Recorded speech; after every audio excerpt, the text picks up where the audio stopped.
This is things you might not have heard. I am Jay Cleveland Payne, and in the queue today, as normal, 8 stories for you to receive that you've actually had a chance to look at already. 8 stories from yesterday. You vetted as conversational. They cover information, politics, current events, and pop culture news. And we're dealing with the LA fires. We're dealing with the Gulf of America in a way that you might not expect. And Popeye's revenge. What is it? Oh, baby. I told you it was coming, and apparently it's coming. And 5 other stories that you deemed really worthy of talking about this morning. We'll explain the full vetting process, how you told us what to talk about, because this is all your fault, after we go through all 8 headlines. But I want to remind you right now that our website, this is a conversationproject.com, is the home for Conversation Project stuff. So check it out and see what you want to see about us, learn more about us, and maybe join us, if you will.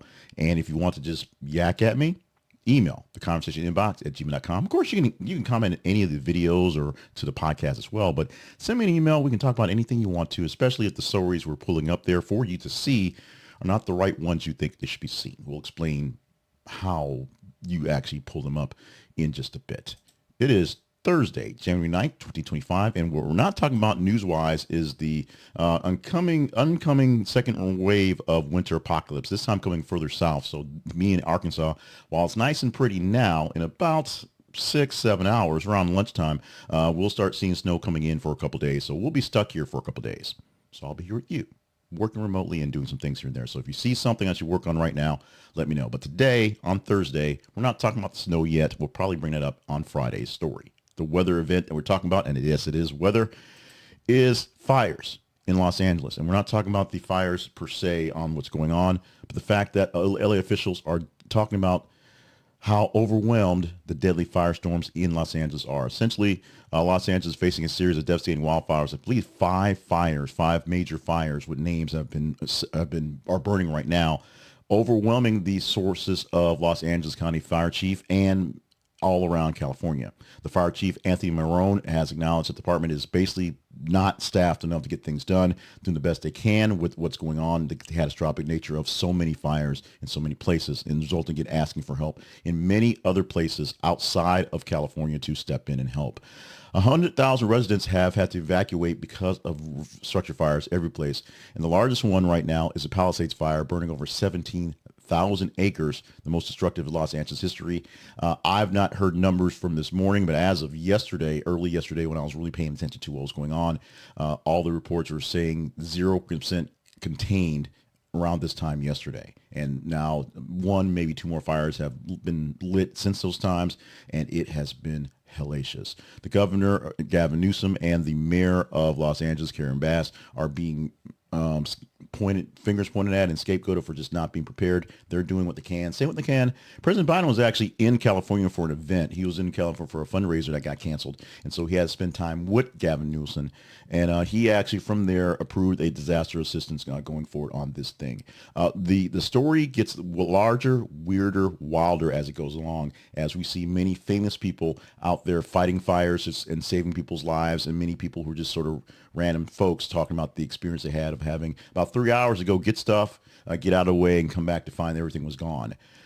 This is going to be a tragic event going forward. This is a lot of lives to deal with, about 5 people dead at the moment. There's a lot of property to deal with, and a lot of houses going on, a lot of famous people's houses, a lot of historic houses, a lot of places who won't have places to stay going forward. And as we know, I know personally, when disasters come in, insurance companies these days try to move out. We will continue to keep up with this one as, 1, the fires are nowhere near contained, and 2, this is a human interest story that will be going on for years for rebuilds. It didn't take years. It only took days after President Trump had that press conference in Mar-a-Lago where he talked about, trying to acquire the Panama Canal, Greenland, and of course, maybe just renaming. You don't have to acquire it because it's there, but renaming the Gulf of Mexico, the Gulf of America, because America is so much better. And it touches more of America, if you will. Marjorie Greene is going to help that effort as she proposes a bill to rename the Gulf from Mexico to America. She thinks that being Trump, that it's appropriate, as I said, beautiful ring to it. The Gulf of America, nice to have that there. As Trump is known to put his names on stuff and try to make a legacy on things, this is something where he's thinking on trying to acquire these things for the United States. And Marjorie Taylor Greene has actually proposed legislation, announced it to facilitate that change. Now, it's been called the Gulf of Mexico for 400 years, named after Native American city of Mexico. Not even the nation of Mexico that didn't exist, but the Mexicans who lived there 400 years ago. Renaming the body would actually revolve the U.S. Board of Geographic Names, and of course, everyone in the world had to agree to start calling it Mexico. I live in Arkansas, Little Rock, where we still call an arena that's been up there for 30 years by its original name, even though it's been changed like 3 or 4 times. So trust me, this will be hard to do even if they get it done. The International Hypographic Organization, HIO, which actually has a process for doing this, and it has people in U.S. and Mexico would have to go through standardizing all the charts and names of bodies of waters so they all fit, people know what they're talking the same language. So they'd have to agree with it as well. And of course, Mexico is like, maybe we'll just call United States Mexican America because Donald Trump. So there's a whole lot of bluster and talk on this one. Chances are this one is another one going nowhere. If you ask the question, why does Trump ask these things, say these things, throw these things out there that obviously aren't going nowhere? Some of them are meant to. Building a wall that Mexico's going to pay for was supposed to be something that didn't quite work out. Changing the name of the Gulf of America to the Gulf of America ain't happening. But, you throw enough stuff out there, you ignore the things that are really sad and important and dangerous. So there's that.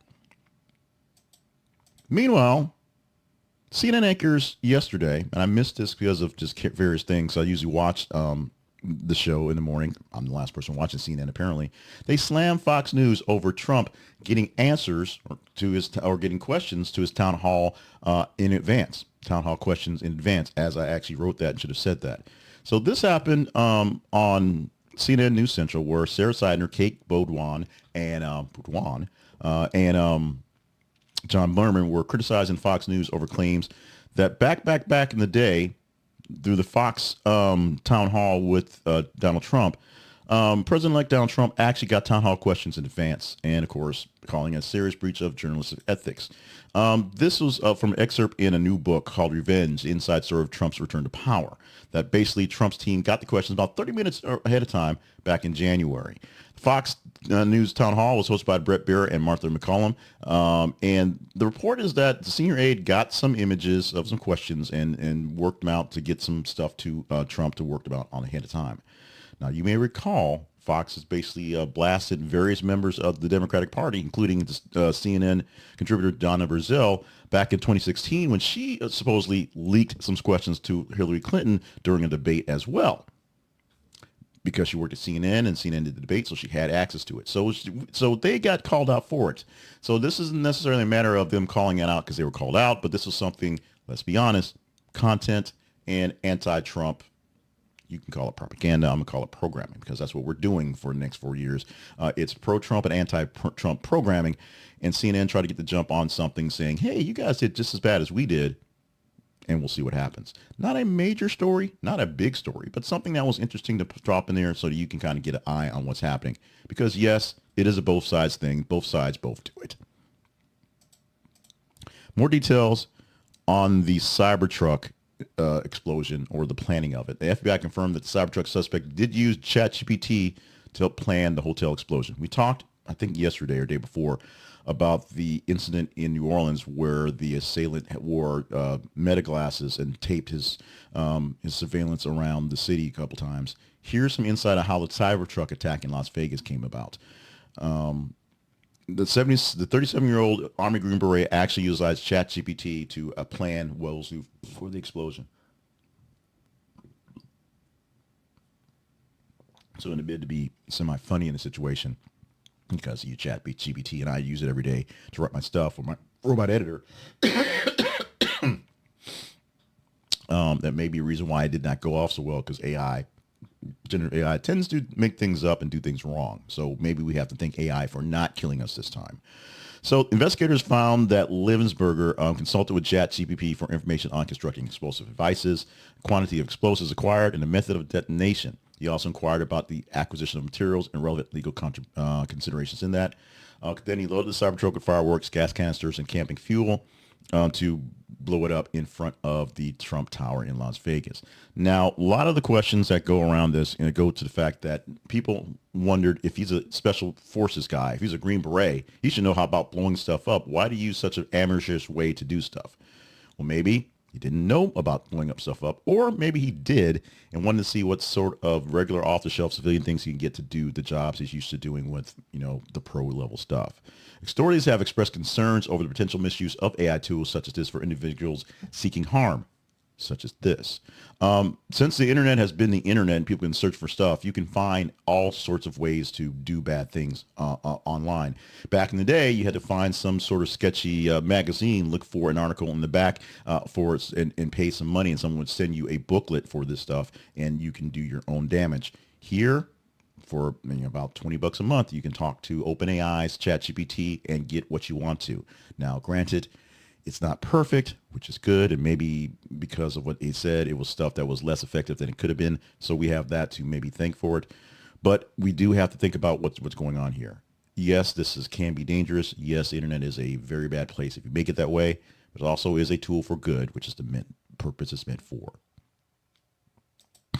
Let's get a quick break. We're going to stop real quick because we do have a lot of things happening today. But this is the part where we pause in the news articles. We have 4 more to go, 8 for this day, and ask you to like, share, and subscribe to the thing you're watching or listening to right now. If it's a podcast, if you're listening on a podcast or someplace and someone just shared it to you, or it's on a website or something you got to it, go ahead and subscribe so you make sure you get this in your feeds going forward. Now, I do warn you, I'm saying this on the fact that we're going to next couple days work on shifting some of our providers. So maybe you should be able to find it with redirects coming forward. So go ahead and subscribe to it, and it will get to your podcatcher as it is. If you watch this on a video platform, i.e. YouTube, or in the Facebook feeds or in your X feeds, just subscribe to our feed so you get it when you get to it. Now, I'm jumping ahead of myself because you probably should like it first. And if you like it, thank you. That means I'm producing good content, picking good stories, and the algorithm should hopefully engage in it and send it to more people as well. If you also know you like it and know people who may like it, share it with them so that they will get it directly into their feeds, directly into their inboxes, and we can engage in them on a larger scale. Of course, it all comes down to more people subscribing, more people being a part of the show. Now, you subscribers, it's based on your social media platform. It's, it varies, but you get what we're talking about. And we do our count for subscribers to kind of keep us valid and keep us sane. Don't have the number up next to me. I had it. My screen is on a different screen here, but we're almost at 1,700 subscribers, and we're so glad to have you along for the ride. We need more. We need to grow more. Our goal is to double what we had at the beginning of 2025 at the end of the year. So basically, 1,500 subscribers, new ones at the end of the year. We have a long way to go. You are helping us do that. So like and share so that more people can see us and see what we're worthy of. And if you're not subscribed, go ahead and subscribe to us as well.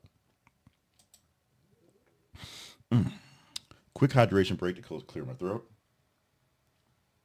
I apologize for the audio, folks, because this is just a pulling on the audio from the video. So there's all these gaffs and coughs and sneezes that get in there. So apologies for that. Let's get back to the news and get back to the story here. This is a story that I don't know.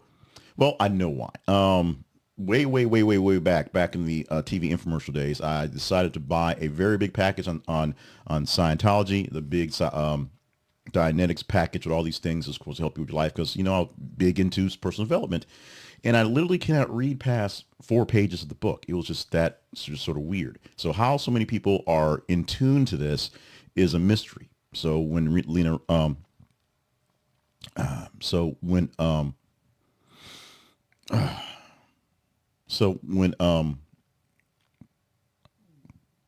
is all sort of messed up. So going back to when all the stuff about Scientology popped out, and the things about Tom Cruise and Lena Rena and things like that popped up. It was just so interesting to see that. I'm still getting Scientology documentation from some church in Dallas because they saw me on a list and I can't get off that. But the really long ramble was to get to this story here. So I apologize for that one. Got lost because I thought notes had something here that I thought that weren't there. Mike Rinder, the former Scientology spokesperson who turned a critic, passed away recently at 69. He's a former high-ranking official in Scientology that turned into a pretty big critic, doing documentaries and doing shows against it. He passed away on the 5th of January at the age of 69. He had esophageal cancer, and he died in hospice in Palm Harbor, Florida. He's actually Australian. So born in Australia, he joined the Church of Scientology as a child and eventually rise to the position of executive director of the Office of Special Affairs. He was responsible for the church public relations and handling legal matters, essentially making things go away. Then in 2007, he became disillusioned with his practices, leaving the church, became a vocal critic and a part of the Emmy-winning series LiAngelo Scientology and the Aftermath, which went to go through about all the things they did, all the really dirty secrets and how they kept people basically locked in. He also was a part of a memoir he wrote called A Billion Years, My Escape from a Life in the Highest Ranks of Scientology, based off the billion-year contract you signed with the aliens when you join Scientology, whether you're at a lower level or a higher level. And hopefully you move up to higher levels because lower levels kind of suck. He's survived by his wife, Christine King Colbrand, and their son, Jack, and stepson, Shane, as well as 2 children from a previous marriage, Taryn and Benjamin. His wife announced the passing on social media, praising his courage and integrity. And, of course, Rena had a lot of articles. Most of the articles out there were basically about her and her grieving for her friend, her family member, her person, her partner in crime, trying to expose the life and portrayals of Scientology. So we had to find one that was more Rinder famous, and unfortunately in the reading of this, as you can see, the Leah Remini stuff is out of order, so I had to find it. So this is a poor read. I will do this, redo this one for the clips because it's a great one for the clips. But this is one that, it's an interesting one. If you follow Scientology, oddly enough, like I do, it's a really big loss for the world of people fighting against it. If you follow Scientology like a person's a Scientologist, you're probably pretty happy about this. Let's move on to a story that is, I'm gonna say it's minor. I'm going to say it's minor, but we had a couple stories about TV and TV shows out there, and this is the one that had the most engagement. It's like I said, we're expecting winter weather, so it's kind of a slow day of stuff and an interesting day of news. But we have a story. It came out on a Screen Rant, and it's actually out there. It's kind of in the way the ratings are going, talking about how TV is back, scripted TV is back, in general, now back after holidays, and sort of how people are receiving it. Here's a deep dive into Abbott Elementary, which gets, if you watch the promos, one of the highest rated TV shows and, of course, highest regarded TV shows out there on its 3rd season right now. But it's ABC's least watched scripted show.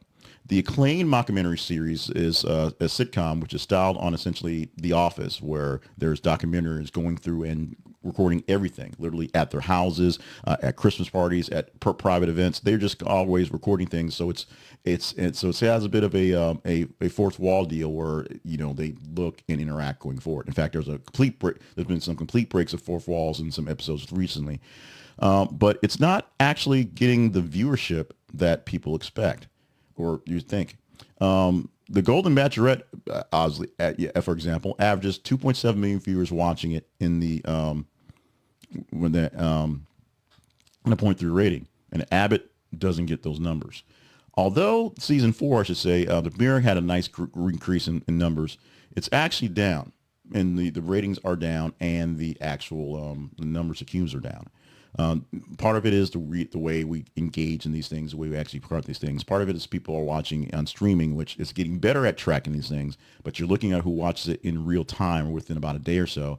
And a good part of it is people don't actually watch the full shows. A lot of people just are into clips and things like that for favorite characters. This is a very funny show, and last night they aired their part of their collaboration with It's Always Sunny in Philadelphia, where the cast from that show spent the day or a week essentially in time on the show here. And in a few days, I don't watch that show, so I have to go find it so I can see the other side. Cast members from Abbott Elementary will be on that one. There are challenges in watching things live these days. Nobody does it. And in fact, I watched the episode live last night. I normally watch it the next day, sometime in the morning time while I'm working on this stuff. So that's the issue. People aren't watching it live. People are getting it from digital platforms and watching on streaming, Hulu, and all those things. But getting live shows to be watched live is an issue in 2025. LiAngelo Ball gains popularity with hit song set to perform at Rolling Loud. The former basketball player, one of the Ball brothers, alongside brothers Alonzo and LaMelo, LiAngelo was supposed to take over the basketball world. Right now, only Lonzo apparently is playing of any worth, and that's also kind of, debatable. But LiAngelo is going into the music industry. I guess. He has a debut song called Tweaker. The track is getting all sort of love on the YouTube and, of course, in the social media. And because of that one, he's going to Rolling Loud. That's basically it. Viral success for LiAngelo. We're good for that. Means he's going to go to Rolling Loud and perform in Los Angeles sometime on the set. He only has one song out there, but he'll be on stage with folks like A$AP Rocky, and Sexy Red. He's earned it. Plan to be on stage on the Saturday day, the 15th, going forward. So we'll see if he can extend his life, his 15 minutes of fame in the music business and stay on that career. It seems promising, they say, because his basketball career, obviously not the way it played out. So Papa Ball, this one didn't quite play out like you said. And finally, mercifully or not, our 8th story for the day, Popeye's Revenge trailer reimagines Sailor as a grotesque killer after entering public domain. We talked for months about stories going into public domain. We talked when it happened on the 1st about stories and titles and episodes and things going to public domain. And Popeye is there. So what you're not getting is Popeye Blood and Spinach, but Popeye the Slayer Man. It's a slasher film that portrays Popeye as a vengeful killer haunting an abandoned spinach factory. So it's still Blood and Spinach. The film is directed by Robert Michael Ryan and stars Jason Stevens as Popeye. It follows a group of friends who venture into a deserted factory to film a documentary about the urban legend of the Sailor Man, only to encounter the terrifying version of Popeye. Popeye the Slayer Man is scheduled for release soon. So because of public domain status, they're trying to get the thing out quickly to make that cash grab now because they don't actually get much out of it. Of course, the secondary market for Blood and Honey for Pooh took a big jump because people, I won't say got into it, turned into just the mix of nostalgia and just weirdness. This film aims to deliver a blend of gore, nostalgia, and dark humor, contributing to trends of reimagining classic characters in horror settings, because that's how you make the money. You don't make a funny, cool, silly Popeye. You make him a killer. You make him a killer. Speaking of killers, killing $2 trillion of the federal budget won't be so easy for assassins of Doge, as Elon Musk says they probably won't find $2 trillion to cut from the federal budget. Yeah, those words were said. Those words are listed as a headline on an article from NBC News. And you can see that article being posted on our feeds. And if you think this is a story we need to talk about, you just need to let me know. Engage in the story by going to this link, reading the story, clicking whatever emoji fits for the actual platform, X or Facebook. And the higher engagement story we get in this one, the better chance of talking about it. All the stories we talked about today were stories that had great engagement scores. Yesterday, we teased the Lake and Riley Act. It did not make it. I double-checked the numbers. It just did not make it into the range of stories to talk about. Now, the range of stories. Let's talk about that. Facebook and X are our threads, and Threads is there, but Facebook and X are our feeds where we look to see how people engage in stories. On Facebook, you visit facebook.com/This Is the Conversation Project, our page there. On X, our account is th_conversation.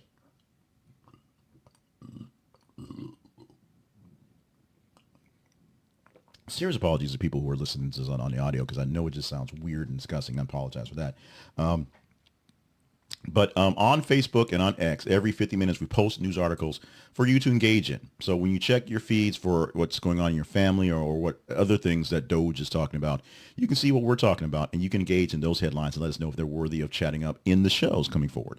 So tomorrow morning, we'll give you another show with 8 stories that will be pulled from the top 15 stories that were produced in the day. We have 30 hours or so of a day, and that gets us 30 stories or so. So with that, we will give to you 8 stories on top 15. We'll put them in an order that hopefully is a good narrative of things going forward. So it sometimes are better, sometimes are worse. Today is sort of a weird thing. As earlier on, we're expecting a winter storm, so we've been planning for that. A little tired, a little drained, so we're going with that one. But we're still going to get up in the morning and get this thing done. So if you want to talk about Musk and Doge and not cutting $2 trillion from the federal budget because they can't find it or don't think they'll find it, you let me know. You obviously just let me know.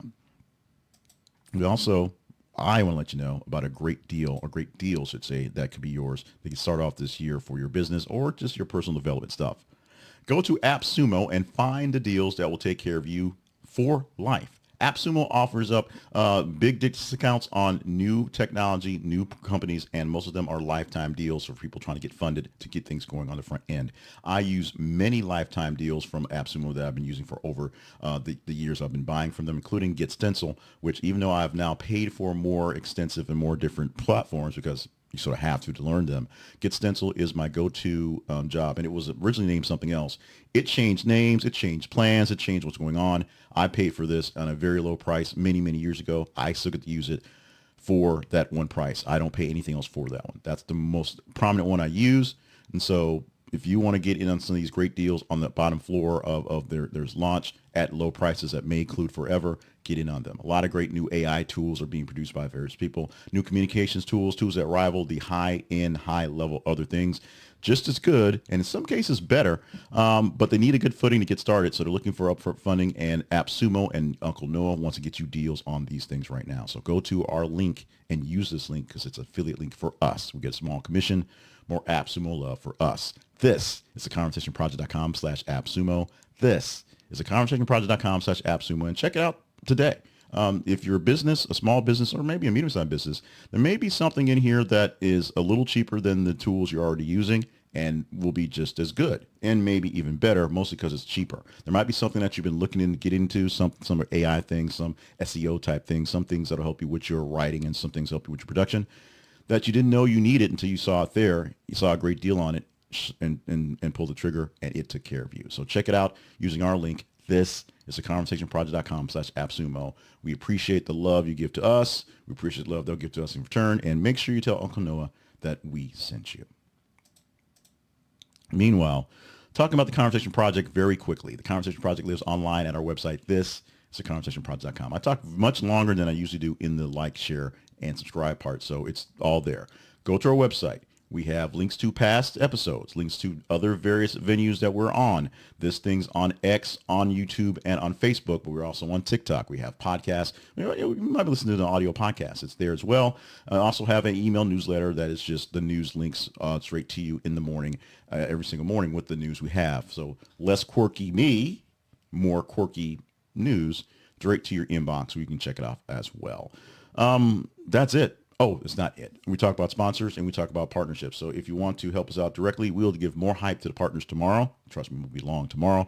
And if you see a sponsor at our page, someone that you like to get to or someone that you already enjoy with, click the link, use our cookie. You know what's happening with the honey thing, the cookie in our link, and we get a small commission for what you buy.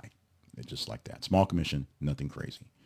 Wrapping up for Thursday, January 9th, 2025. Now, this is a second day of wintry Arctic blast for many folks, so we'll probably have this in the news for Friday going into the weekend, or the digging out of it, if you will, going into Monday as well. So we'll get covered because here in Arkansas, we expect to get covered today. So we've got some work to do. But since I'll be stuck in the house between some other projects, you'll probably see more of me popping in here there in the luscious studio. So enjoy that. In the meantime, enjoy the news that we produce for you, or we aggregate for you every 50 minutes or so, and let me know if it's so enjoyable or not enjoyable, because sometimes it's hate love, if you will, that we need to talk about it in greater detail in this forum and in other forums as well. Remember, this is not a monologue. It's not just a newscast of things you ought to know. These are things that you really want to talk about, you want to discuss, you want more details on. Yes, you want more details on scary Popeye and LiAngelo ball. So we give it to you. Let me know if I gave you the right ones by emailing me at theconversationinbox@gmail.com. Let me know if it's worthy of stuff by sharing and subscribing to this podcast and liking as well. Let me know what you think tomorrow for the Friday edition.